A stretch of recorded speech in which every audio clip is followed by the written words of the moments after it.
Assalamualaikum warahmatullahi wabarakatuh. Hi everyone.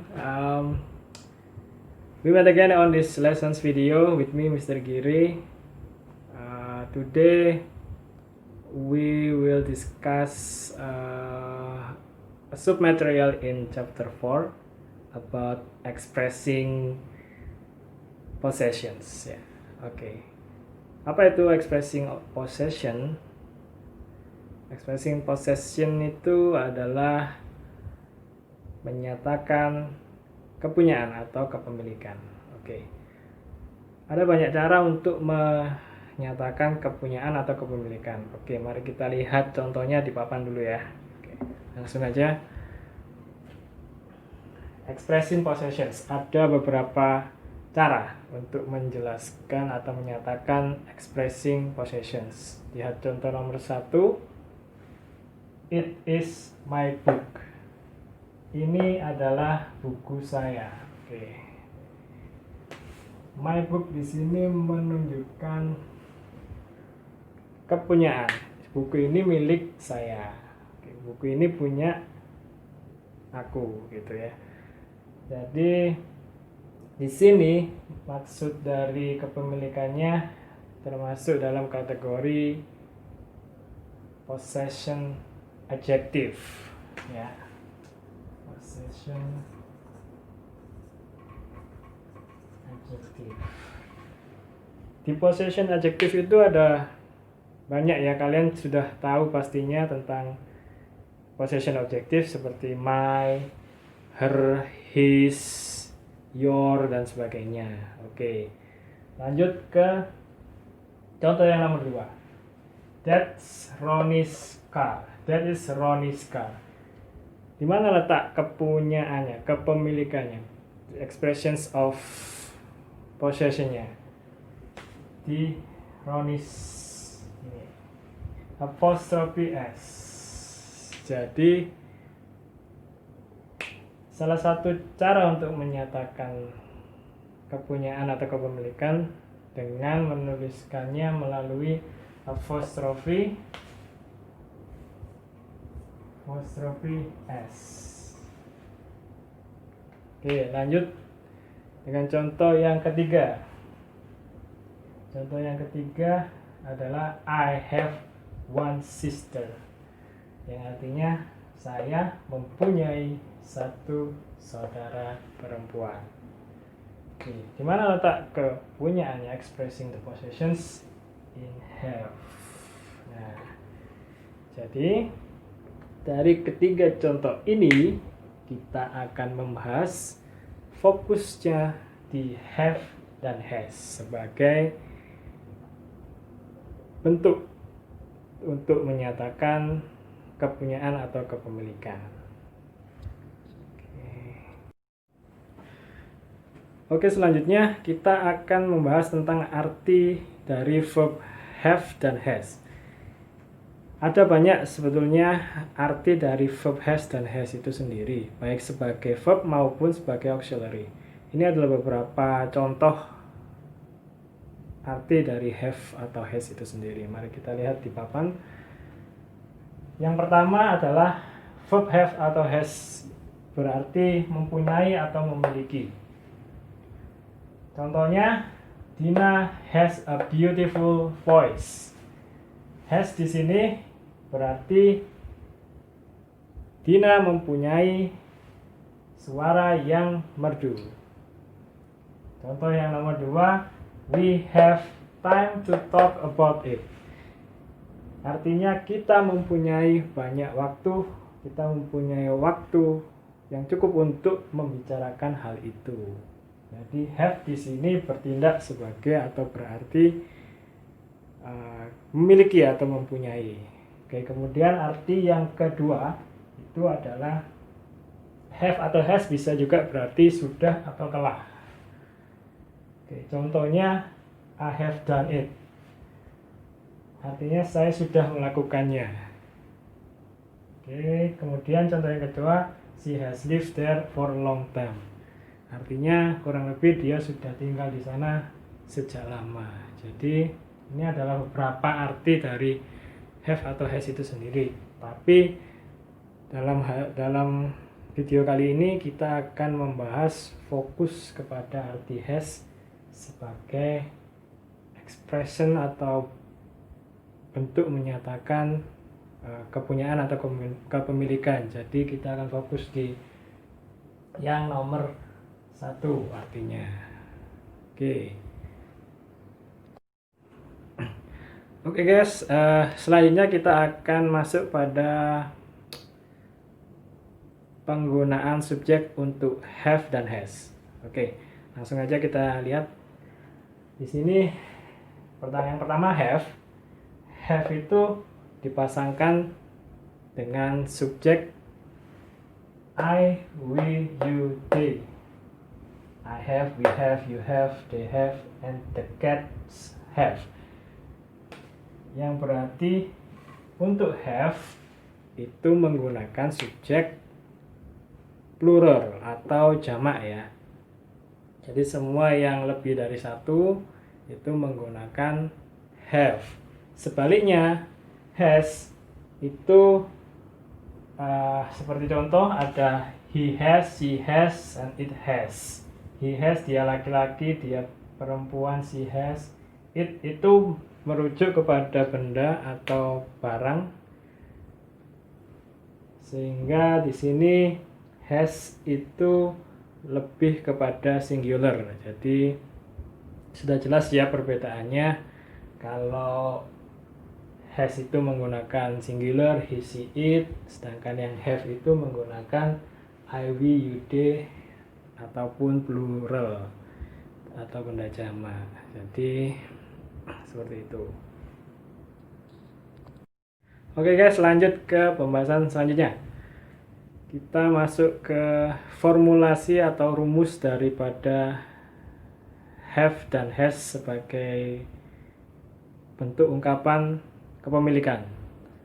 Langsung aja kita lihat di papan. Yang pertama untuk kalimat positif. Kalimat positif itu rumusnya subjek plus have atau has plus object. Contohnya I have a bag. Saya mempunyai sebuah tas. Kemudian contoh yang kedua, she has 2 brothers. Dia mempunyai, sesuai dengan pembahasan sebelumnya bahwa she menggunakan has ya. She has 2 brothers. Itu untuk yang kalimat positif. Sudah jelas ya untuk yang kalimat positif. Kemudian untuk yang kalimat negatif, rumusnya adalah subjek plus don't atau doesn't. Di sini kita masukkan don't atau doesn't plus have. Jadi tidak ada kata has lagi karena sudah diganti sama don't atau doesn't. Plus object. Jadi contohnya seperti apa? Kita lihat. We don't have any money. Kita tidak punya uang. Kita tidak punya sejumlah uang. Yang contoh yang kedua, she doesn't have a boyfriend. Yang kurang lebih artinya dia perempuan tidak mempunyai seorang pacar, gitu ya. Di sini kalian bisa lihat bahwa she bergandengan dengan doesn't. Jadi ini tidak lagi menjadi has tapi berubah menjadi have. Jadi rumusnya seperti itu untuk yang positif sama negatif. Dan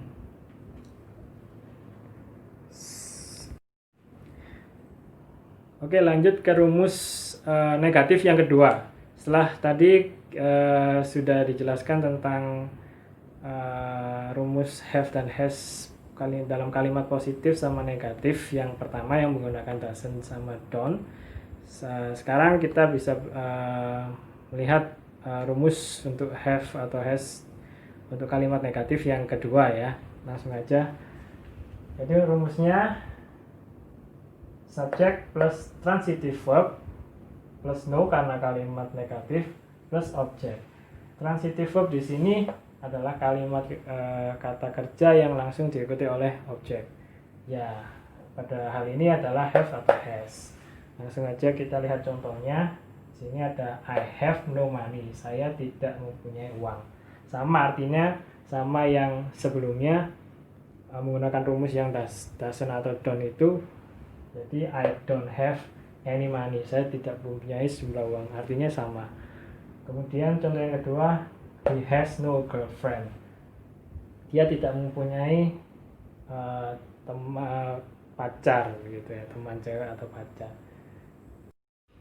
Oke, selanjutnya rumus have atau has untuk kalimat tanya ya, interrogative. Langsung aja lihat ke papan. Ini adalah rumus untuk kalimat tanya. Yang pertama susunannya adalah do atau does sesuai dengan subjeknya, plus subjeknya apa, plus have plus object. Jadi di sini menggunakan have, tidak menggunakan has karena sudah menggunakan does atau do ya di sini auxiliary. Kemudian contohnya, do you have a pen? Jadi di sini disesuaikan ya. You ini kan dari penjelasan yang sebelumnya itu menunjukkan jamak, jadi menggunakan do. Do you have a pen? Dan have-nya tetap. Terus contoh yang kedua, does she have a boyfriend? Jadi di sini subjeknya adalah she, dia perempuan, itu singular. Jadi di sini menggunakan does ya, tapi di sini tetap menggunakan have, tidak menggunakan has karena sudah diganti di does-nya sini. Oke, ini adalah contoh untuk yang kalimat tanya. Jadi untuk sampai sejauh ini sudah paham ya tentang penggunaan has dan have, artinya sama rumusnya di kalimat negatif, positif maupun kalimat interrogatif, kalimat tanya. Oke, misalkan ada pertanyaan, gimana kalau misalkan menggunakan past, have atau has-nya menggunakan past? Oke, nanti kita bahas ya setelah ini. Oke, setelah kita mempelajari tentang rumus have and has dalam bentuk present seperti yang sudah dijelaskan di pembahasan sebelumnya, sekarang gimana sih kalau misalkan penggunaan have atau has dalam bentuk lampau dengan arti yang sama ya, masih artinya masih memiliki atau mempunyai ya. Langsung aja dilihat di papan. Ini adalah rumus dari have atau has menggunakan simple past atau bentuk lampau ya. Jadi yang positif itu subjek plus have. Jadi have atau has-nya ini berubah menjadi have. Oke. Contohnya, we had a good time yesterday. Jadi kelihatan ya dari keterangan waktunya atau of time-nya ini kemarin. Jadi kita memiliki waktu yang menyenangkan kemarin. We have a good time yesterday, kemarin. Jadi menggunakan had untuk yang kalimat positif. Kemudian untuk yang kalimat negatif, rumusnya adalah subjek plus didn't atau did not plus have dan bla bla bla. Contohnya, we didn't have holiday last year. Jadi kita tidak liburan, kita tidak mempunyai waktu untuk liburan tahun kemarin. Jadi last year. Jadi adverb of time-nya lampau ya. Jadi kita menggunakan didn't have. Oke. Kemudian untuk yang kalimat tanya atau kalimat interrogatif, rumusnya adalah did plus subject plus have. Contohnya, did she have a party last night? Jadi apakah dia mempunyai menghelat sebuah pesta pada malam kemarin gitu ya. Ini adalah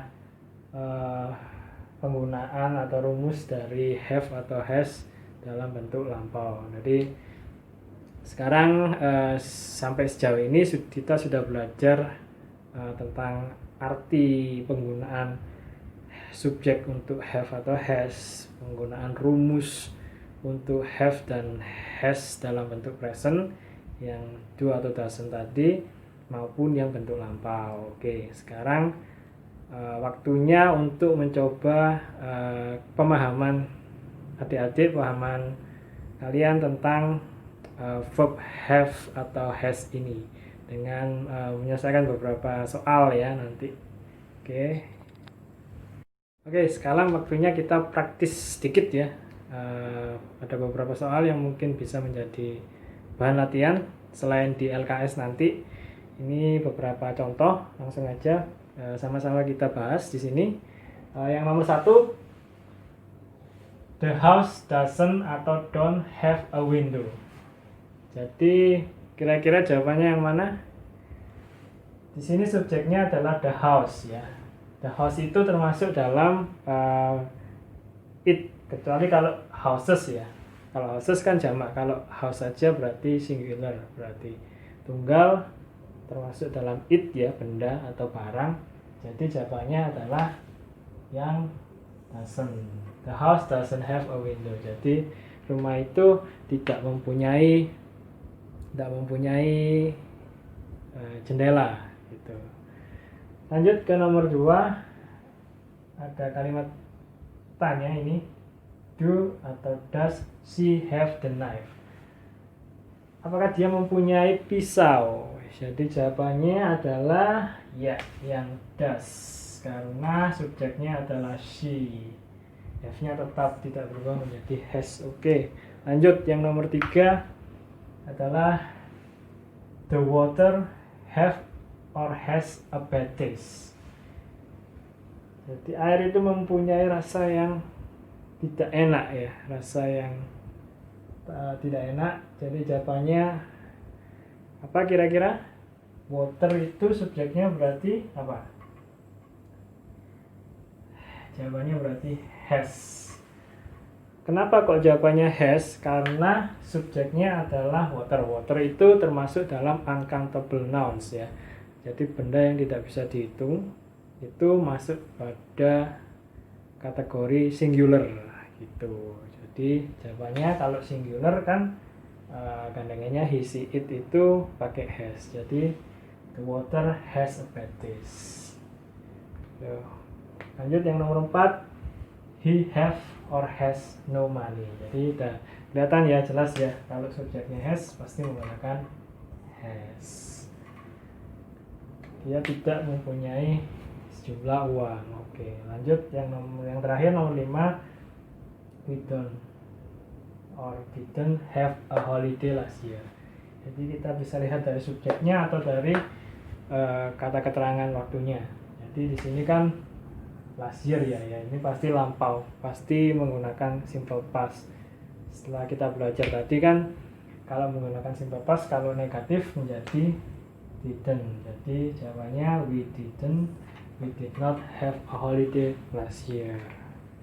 Oke, itu sejauh ini paham ya. Kalau misalkan ada pertanyaan mungkin bisa japri ke WA Mr. Giri nanti.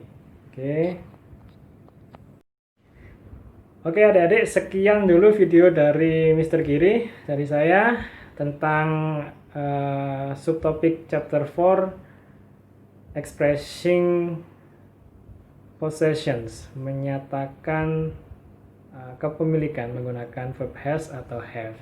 Semoga video ini bermanfaat buat kalian. Selamat belajar dan wassalamualaikum warahmatullahi wabarakatuh.